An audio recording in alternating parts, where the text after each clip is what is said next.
بسم الله الرحمن الرحيم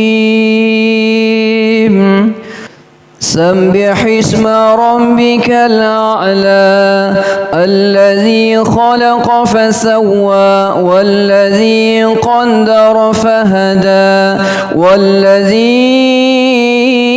أخرج المرعى فجعله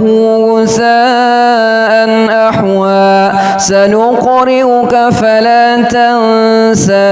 إلا ما شاء الله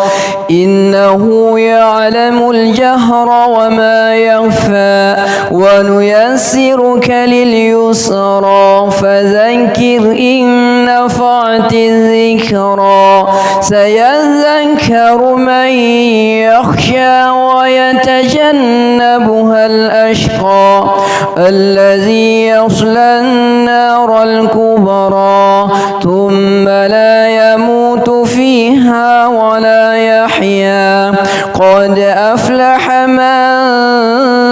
تزكى وذكر اسم ربه فصلى بل تؤثرون الحياة الدنيا والآخرة خير وأبقى إن هذا لفي الصحف الأولى صحف إبراهيم وموسى.